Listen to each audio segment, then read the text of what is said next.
Madame la Présidente, Messieurs les parlementaires, Mesdames et Messieurs, chers amis, je voudrais d'abord vous dire combien je suis heureuse de me retrouver aujourd'hui parmi vous au moment où cette manipulation de l'opinion qui a commencé en 2003 à Auvers-sur-Oise, maintenant est effacée. C'est-à-dire que justice a en effet maintenant été rendue enfin. Et puisqu'on parle de l'opinion, moi je suis toujours très étonnée de voir le peu de place que tient dans les médias ce qui se passe aujourd'hui en Iran et ce qui s'est passé dans les années précédentes.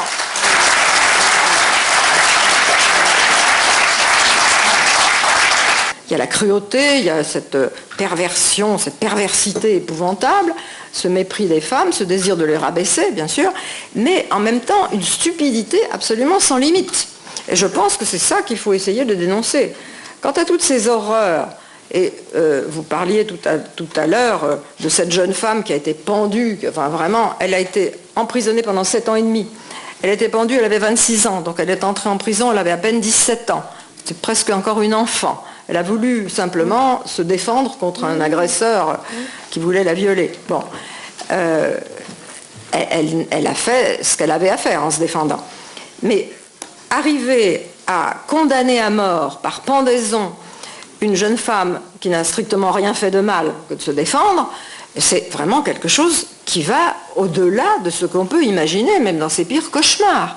Donc il y a vraiment dans ce régime quelque chose qui est fondamentalement pervers, qui est épouvantable et qu'il faut dénoncer. Alors je suis encore une fois toujours étonnée de ce qu'on nous montre au journal télévisé des choses qui n'ont pas grand intérêt en général, mais qui sont des babioles.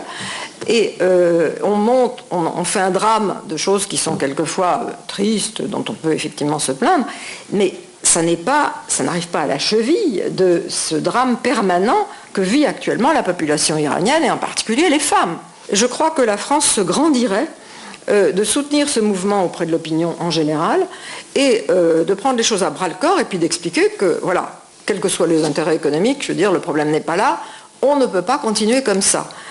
Nous avons quand même en France été coupables pendant des années avec cette histoire d'Auvers-sur-Oise d'avoir cru un peu trop facilement ce qui se passait. Certains d'entre nous, je leur rends grâce d'ailleurs, depuis le début, n'y ont pas cru. Hein. On n'y a pas cru. On n'était pas très nombreux, mais on n'y a pas cru. Cette opération était montée de toutes pièces. Il y avait des intérêts derrière, certainement. Bon, maintenant, il ne faut pas continuer, puisque les choses sont de pire en pire. Je pense essayer de sensibiliser l'opinion, et ça, vous allez le faire. Et encore une fois, moi, je suis prête pour ma part tout à fait à vous aider dans cette démarche. Merci.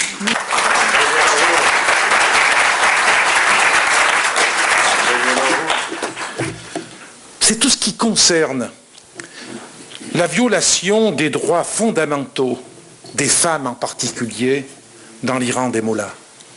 Mais ça, c'est pas de la simple misogynie. La misogynie, c'est une approche culturelle qui prend des dimensions différentes. C'est quelque chose de beaucoup plus grave.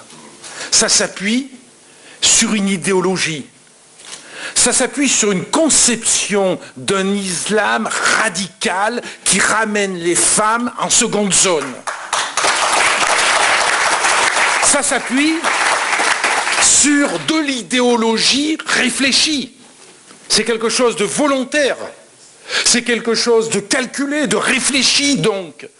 Quand on asperge une femme d'acide, c'est pas de la simple misogynie, c'est parce que derrière tout ça, on lui reproche la débauche. On considère que son voile ne cache pas suffisamment son visage et ses cheveux. On considère que ses vêtements sont trop larges.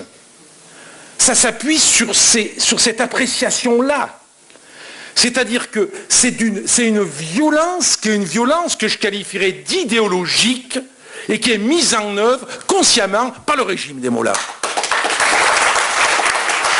De la même façon, cette pendaison de la jeune étudiante de 26 ans, Renae Jabari, tout simplement après 7 ans et demi de prison, parce qu'elle a résisté à un viol et parce que dans cet acte de résistance, avec des aveux qu'on lui a arrachés d'ailleurs sous la torture, elle a assassiné, tué celui qui voulait la violer. C'est du moins ce qui lui a été reproché.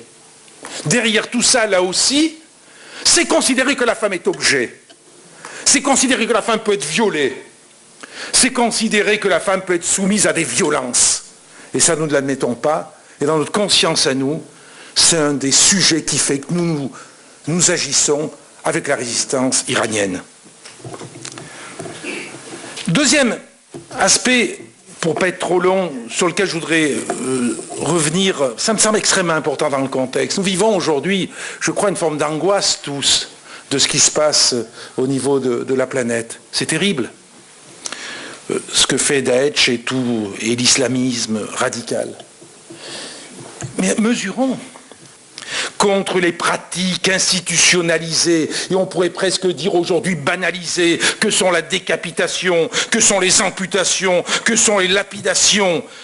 Ce chemin que les mollahs ouvrent et montrent, cette voie que les mollahs ont ouverte au Daesh notamment.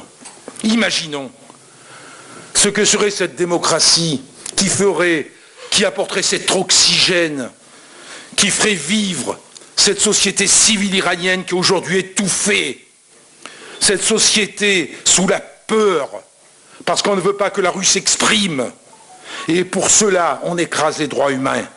Eh bien, c'est tout cela, c'est parmi ces deux aspects que j'ai développés, mes collègues en développeront d'autres, c'est tout cela qui me fait dire aujourd'hui que les parlementaires présents, quelles que soient nos sensibilités politiques, nous sommes tous des résistants iraniens.